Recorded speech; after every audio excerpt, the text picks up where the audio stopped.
वैज्ञानिक कहते हैं कि लकड़ी का चूल्हा जलाने से जो धुआं होता है, एक माँ जब पूरा दिन भर किचन में जब भी खाना पकाती है, लकड़ी का चूल्हा जलाती है, 400 सिगारेट का धुआं उस माँ के शरीर में जाता है। छोटे छोटे बच्चे घर में खेलते हैं, ये धुआं उनके शरीर में भी जाता है। अब आप कल्पना कर सकते हैं कि जिस माँ के शरीर में एक दिन में 400 सिगारेट का धुआं जाता है, उस माँ के शरीर का हाल क्या होगा, उन बच्चों के शरीर का क्या हाल होगा। अगर मैं स्वस्थ भारत का सपना देखता हूं तो स्वस्थ मां, स्वस्थ बालक होना बहुत जरूरी है।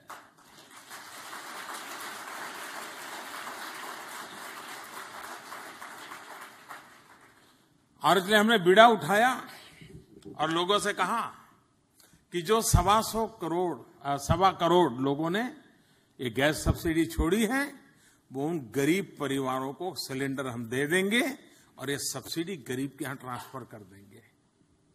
इतना ही नहीं, जिसने सब्सिडी छोड़ी थी उसको चिट्ठी भेजी कि आपने जो गैस सब्सिडी छोड़ी थी, गुजरात के फलाने गांव में आपने छोड़ी थी, लेकिन अब आसाम के फलाने जिले के फलाने गांव के फलाने गरीब को ये सब्सिडी ट्रांसफर कर दी गई।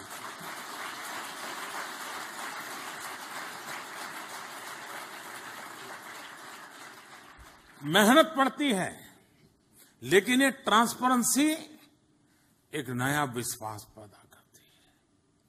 आप जब हिंदुस्तान में थे तब आपने देखा होगा कि गैस का सिलेंडर पाने के लिए पता नहीं कितने कितने पापड़ बेलने पड़ते थे, नेताओं के घर चक्कर लगाने पड़ते थे कि गैस का कनेक्शन दे दीजिए। हमने बीड़ा उठाया है, आने वाले 3 वर्ष में 5 करोड़ गरीब परिवारों को गैस कनेक्शन देना, उसको लकड़ी के चूल्हे से मुक्त करना। और मुझे खुशी है कि अभी तो इस योजना को 11-12 महीने भी नहीं हुए हैं, अब तक करीब 1 करोड़ से ज्यादा परिवारों में गैस सिलेंडर हमने पहुंचा दिए।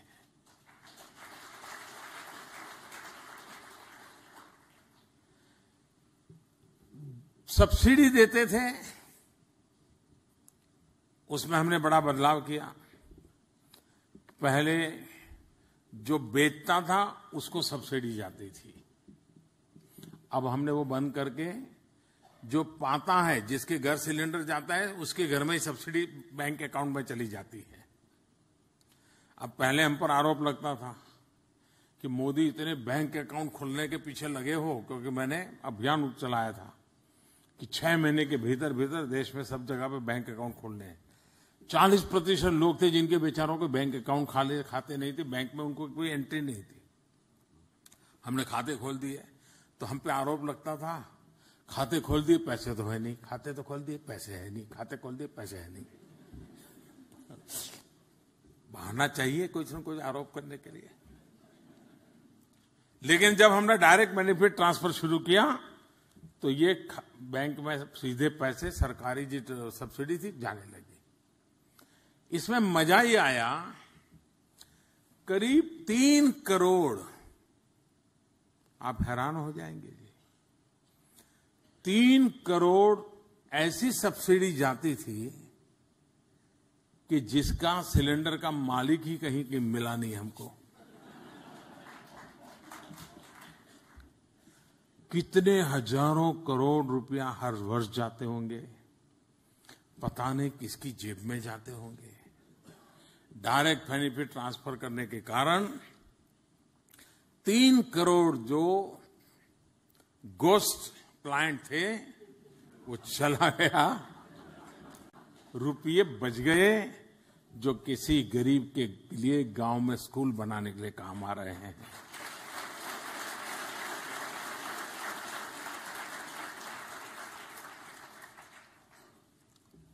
टेक्नोलॉजी, ट्रांसपेरेंसी लाने में टेक्नोलॉजी कितना बड़ा रोल कर रही है। और जो यूथ है, यंग जनरेशन है, वो भली भांति समझती है टेक्नोलॉजी की ताकत क्या है। आज हिंदुस्तान उस टेक्नोलॉजी को काफी बल देते हुए व्यवस्थाओं को विकसित कर रहा है। हमारे देश में जो लोग लगातार भारत की चीजों को देखते होंगे, जब खेती की सीजन आती है तो यूरिया को पाना, मैं भी जब मुख्यमंत्री था तो भारत सरकार को लगातार चिट्ठी लिखता था कि हमारे यहाँ यूरिया की कमी है, किसान परेशान है, यूरिया मिलना चाहिए वगैरह वगैरह। मैं जब प्रधानमंत्री बना तो मुझे भी सब मुख्यमंत्रियों की पहले ही महीने में यही चिट्ठियां थी, यूरिया यूरिया यूरिया। आपको जानकर के खुशी होगी, पिछले 2 साल से एक भी मुख्यमंत्री यूरिया के लिए मुझे चिट्ठी नहीं लिखता।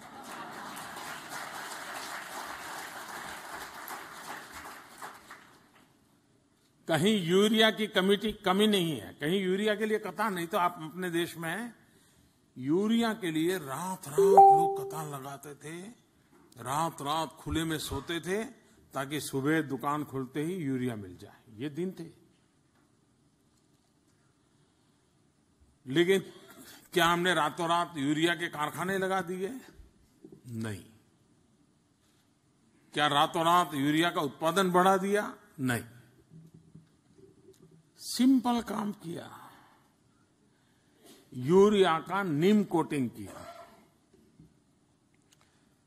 ये नीम के पेड़ की जो फली निकलती है, उसका तेल जो वेस्टेज है एक प्रकार से, उसको डाल दिया।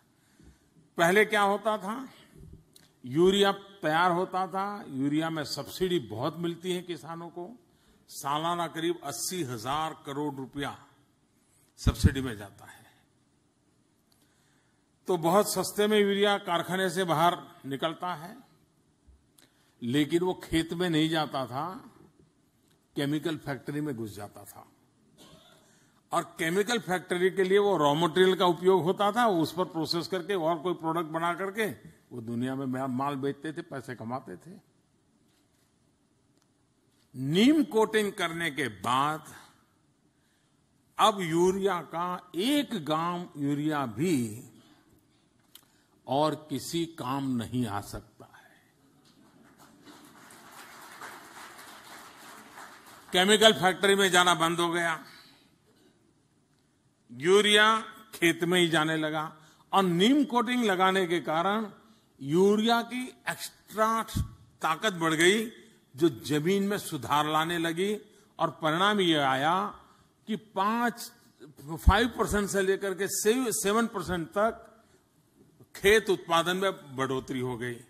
यूरिया की चोरी गई, उसके कारण सब्सिडी कम हो गई, 100% यूरिया खेत में पहुंचने लगा, किसान की दिक्कत चली गई। और यूरिया में नीम कोटिंग होने के कारण उत्पादन में बढ़ गया, just with the help of technology.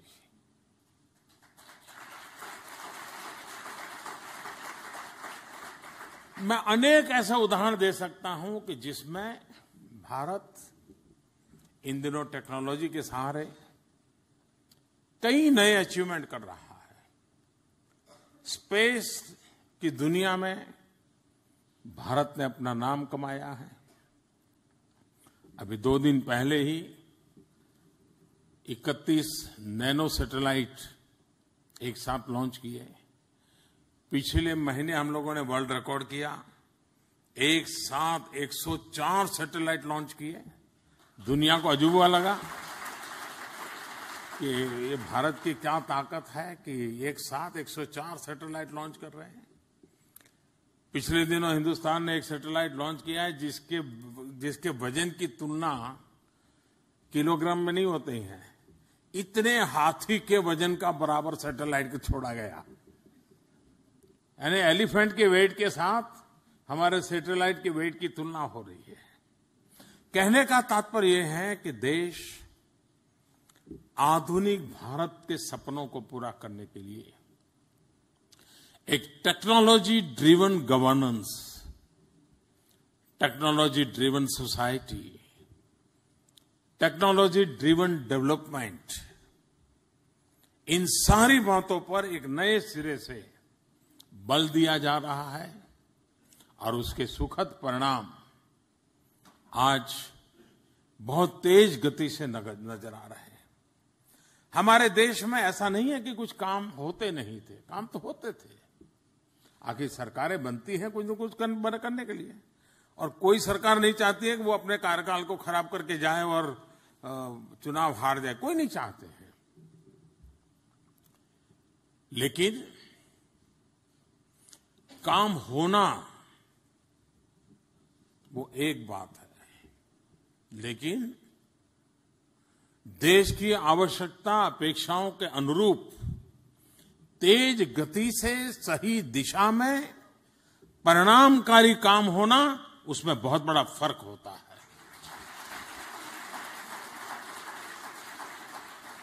और इसलिए निर्णय भी समय की सीमा में हो, टाइम बाउंड विधि हो, तेज गति से हो, सही दिशा में हो और परिणामकारी हो। इन चीजों को लेकर के आज देश किसी भी पैरामीटर में देख लिया जाए, अगर पहले एक दिन में कितनी लंबाई रोड की बनती थी और आज कितनी बनती है, पहले एक दिन में रेलवे कितनी लंबाई बढ़ती थी, आज कितनी बढ़ती है, पहले रेलवे का इलेक्ट्रिफिकेशन एक दिन में कितना होता था, आज कितना होता है, कोई भी पैरामीटर लिया जाए,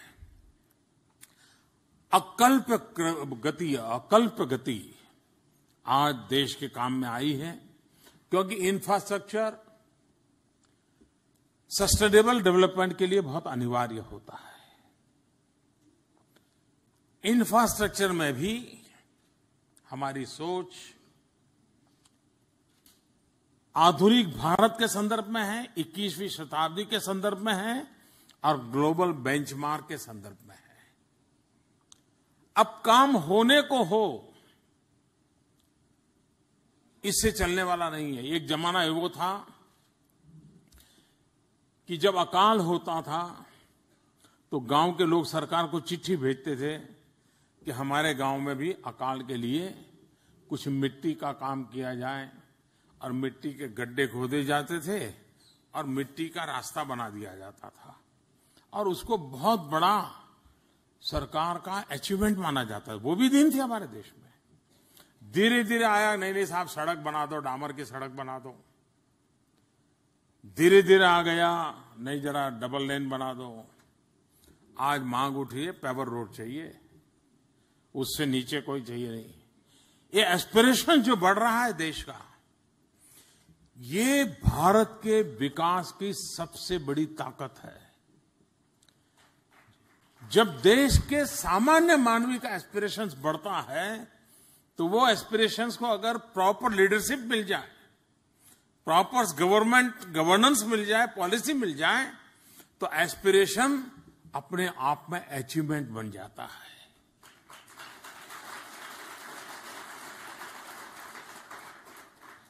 जनता जनार्दन के एस्पिरेशंस को अचीवमेंट में कन्वर्ट करने की दिशा में हम नीतियों को निर्धारित करते हैं, हम गति तय करते हैं, प्रायोरिटी तय करते हैं और जी जान से जोर लगाते हैं, परिणाम मिलने लगा है।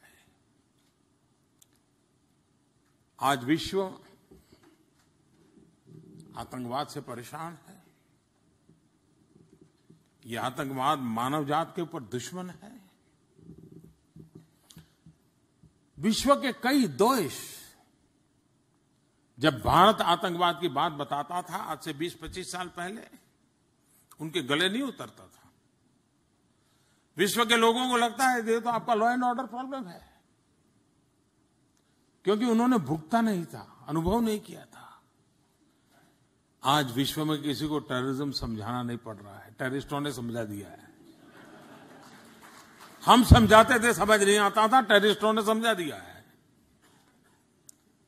लेकिन जब हिंदुस्तान सर्जिकल स्ट्राइक करता है, तब दुनिया को ताकत का अनुभव होता है कि भारत संयम रखता है, लेकिन जरूरत पड़े तो भारत अपने सामर्थ्य का परिचय भी देता है।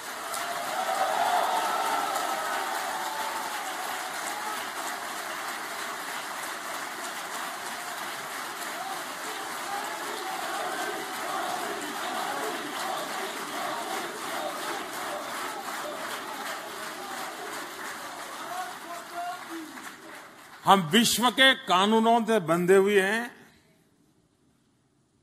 क्योंकि वो हमारे संस्कार है, हमारा स्वभाव है। हम वसुधैव कुटुम्बकम की कल्पना, ये सिर्फ थोथे शब्द नहीं है, ये हमारा चरित्र है, हमारा स्वभाव है। हम ग्लोबल ऑर्डर को तहस नहस कर करके अपना डंडा जमाने वाले देश नहीं है।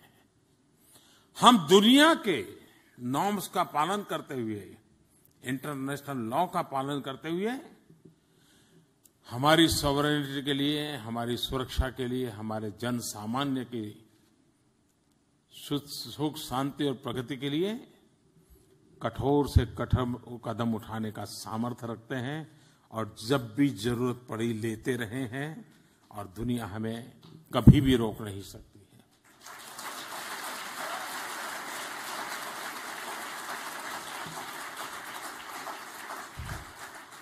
सर्जिकल स्ट्राइक एक ऐसी घटना थी,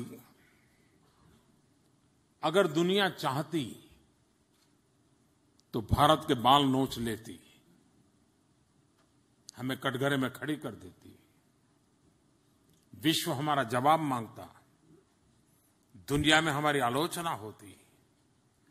लेकिन पहली बार आप सबने अनुभव किया होगा, भारत के सर्जिकल स्ट्राइक के इतने बड़े कदम को विश्व में से किसी ने भी एक सवाल नहीं उठाया।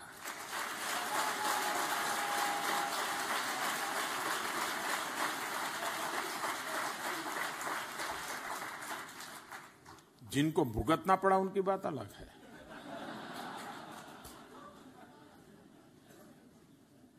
और इसलिए कि हम दुनिया को यह समझाने में सफल हुए हैं कि आतंकवाद का वो कौन सा रूप है जो भारत के सामान्य जीवन को तबाह कर रहा है, हम विश्व को समझाने में सफल हुए हैं। 21वीं सदी का हिंदुस्तान बनाने की दिशा में भारत अनेक आर्थिक क्षेत्र में उदारतापूर्वक अपनी नीतियों को आगे बढ़ा रहा है। देश सिर्फ रुपयों से ही आगे बढ़ता है ऐसा नहीं है। उसकी सबसे बड़ी ताकत होती है उसका ह्यूमन रिसोर्स, उसकी सबसे बड़ी ताकत होती है उसकी प्राकृतिक संपदा। जिस देश के पास 800 मिलियन 35 साल से कम उम्र के नौजवान हो, जो देश जवान हो, उसके सपने भी जवान होते हैं, उसका सामर्थ्य में भी जवानी होती है।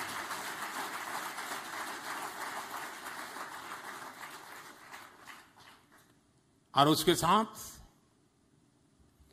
हमने उन नीति निर्धारणों की दिशा में आगे बढ़े हैं, फॉरेन डायरेक्ट इन्वेस्टमेंट की दिशा में। और भारत को आजादी के बाद जितनी मात्रा में एफडीआई मिला होगा, उससे आज कई ज्यादा मात्रा में फॉरेन डायरेक्ट इन्वेस्टमेंट हिंदुस्तान में आ रहा है। भारत को दुनिया की क्रेडिट रेटिंग एजेंसी हो, भारत को एक चमकते हुए सितारे के रूप में, चाहे वर्ल्ड बैंक हो, IMF हो, हर कोई, दुनिया की सब एजेंसी उसको, भारत के सामर्थ्य को स्वीकार करती है। विश्व भी भारत को अपना एक इन्वेस्टमेंट डेस्टिनेशन के रूप में टॉप पर देख रहा है। तो ये स्थिति का निर्माण हुआ है। लेकिन इन सब के साथ भी इनोवेशन, टेक्नोलॉजी, टैलेंट, इसकी अहमियत बहुत होती है। विश्व में फैले हुए भारतीय समुदाय के पास ये सामर्थ्य है, उसे एक्सपोजर मिला हुआ है। उसने कुछ न कुछ अपने जीवन में हासिल भी किया है। ये भारत का बुद्धि धन, भारत का ये अनुभव धन जो आज विश्व में फैला हुआ है, मैं उनको भी निमंत्रित देता हूं कि आपके पास जो सामर्थ्य है, जो अनुभव है, उसको अगर आपको लगता है कहीं हिंदुस्तान में काम आ सकता है, जिस देश ने आपको बड़ा बनाया, उस मिट्टी के कर्ज चुकाने की दिशा में अगर आपको लगता है, तो शायद इससे उत्तम अवसर कभी नहीं आएगा।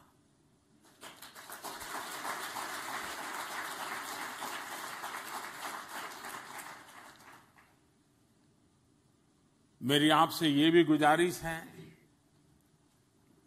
शायद ही अमेरिका में विश्व के सभी समाज यहां रहते हैं, दुनिया के हर देश के लोग रहते हैं, लेकिन शायद ही यहां रहने वाले हिंदुस्तान के लोगों को जितना आदर और सम्मान देते हैं, जितना प्यार मुझे मिला है, शायद ही दुनिया में किसी लीडर को मिलता होगा।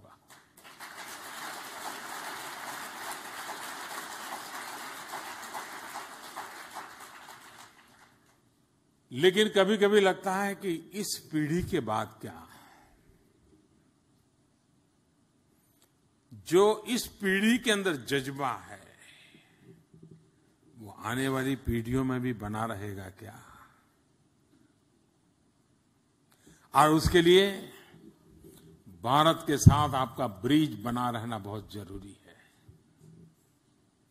आपकी नई पीढ़ी भारत से जुड़ी रहे, इसके लिए आपका निरंतर प्रयास होना बहुत आवश्यक है। जिन जिन राज्यों से आप आते हैं, हर राज्य ने इन दिनों अपने यहां प्रवासी भारतीय लोगों के लिए कोई न कोई डिपार्टमेंट बनाए हुए हैं। भारत सरकार ने भी दिल्ली में एक अच्छा प्रवासी भारतीय भवन बनाया अभी, और मैं तो चाहूंगा जब आए तो जरूर उसे देखें। उसमें रहने की व्यवस्था भी है, वो सुविधाएं आप ही के लिए हैं। आपने देखा होगा, मुझे इन दिनों इवन मैं भी सार्वजनिक जीवन में होने के बावजूद भी विदेश मंत्रालय यानी कोट पैंट टाई पहनना, बड़े बड़े लोगों से हाथ मिलाना, दुनिया में सफर करना, सामान्य मानवीय के नाते वही छवि थी। 3 साल में आपने देखा होगा कि भारत के विदेश मंत्रालय ने मानवता की दृष्टि से नई ऊंचाइयों को प्राप्त किया है।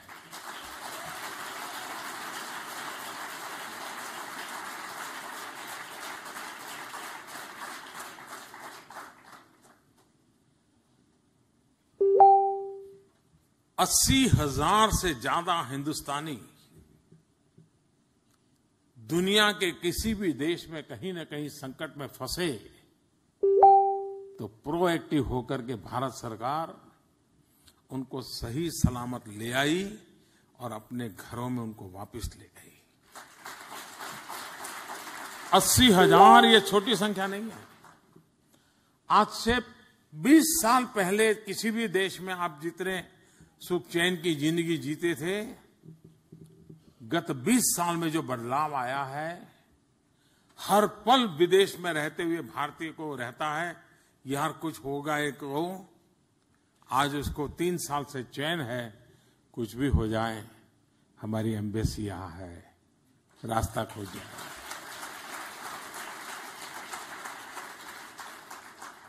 अभी आपने देखा होगा, भारत की एक बच्ची मलेशिया में गई थी, किसी के परिचय में आई, भारत से पाकिस्तान चली गई, बहुत सपने लेकर के गई थी, लेकिन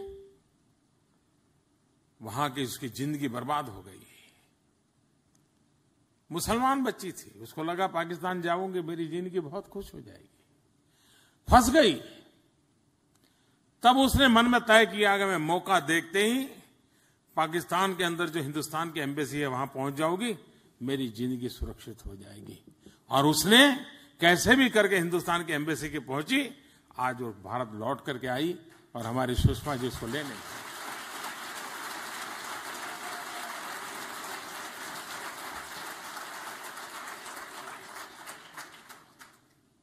मैं जब पहले यहां आता था तो बैठते ही विदेश में रहने वाले हमारे बंधुओं से बैठते ही शुरू होता था, साहब एयरपोर्ट पर उतरते ही टैक्सी वाला, साहब उतरते ही कस्टम वाला, साहब जाते ही गंदगी, यही सुनता था मैं। साहब पता नहीं, मन नहीं करता, यही सुनता था। आज मेरे लिए खुशी की बात है,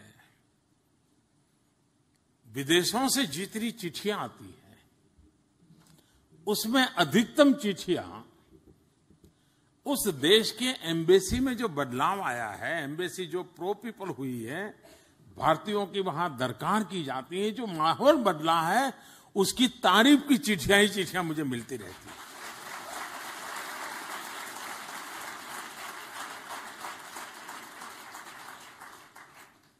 हमने नीतियों में बहुत बड़े परिवर्तन किए हैं। अब आपको मालूम है, आपने जब पासपोर्ट लिया होगा, कितने पापड़ बेल करके पासपोर्ट लिया होगा। आज हर पोस्ट ऑफिस में पासपोर्ट के सेंटर खोले जा रहे हैं और जो पासपोर्ट 6-6 महीने तक बड़ी मुश्किल से मिलता था, आज 15 दिन में पासपोर्ट मिल जाता है।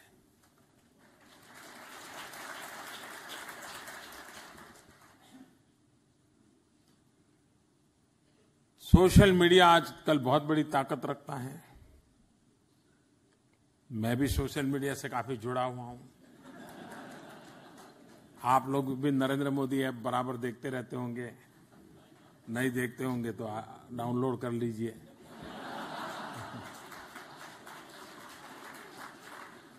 लेकिन सोशल मीडिया से किसी एक डिपार्टमेंट की ताकत कैसे बढ़ती है, वो अगर उत्तम से उत्तम किसी ने करके दिखाया है तो हमारे विदेश मंत्रालय ने और हमारे विदेश मंत्री सुषमा स्वराज जी ने करके दिखाया है।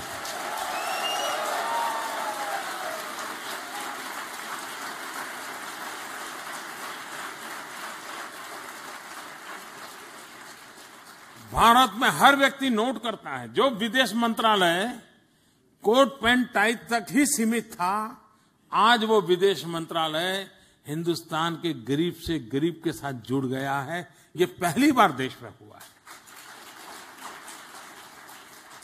विदेश मंत्रालय रात को 2 बजे भी किसी पीड़ित ने दुनिया के किसी देश में ट्वीट किया हो, 15 मिनट में सुषमा जी का ट्वीट पे जवाब जाता है। 24 घंटे में सरकार एक्शन लेती है और परिणाम लाके रहते हैं। ये है गुड गवर्नेंस, ये है प्रो पीपल गवर्नेंस, ये है एक सेंटिमेंट। तो दोस्तों, आप लोगों ने जो जिम्मा दिया है उसको पूरा करने का भरपूर प्रयास कर रहे हैं। 3 साल बेमिसाल रहे हैं और आने वाला हर पल देश को नई ऊंचाइयों पर ले जाने के लिए खपाते रहेंगे।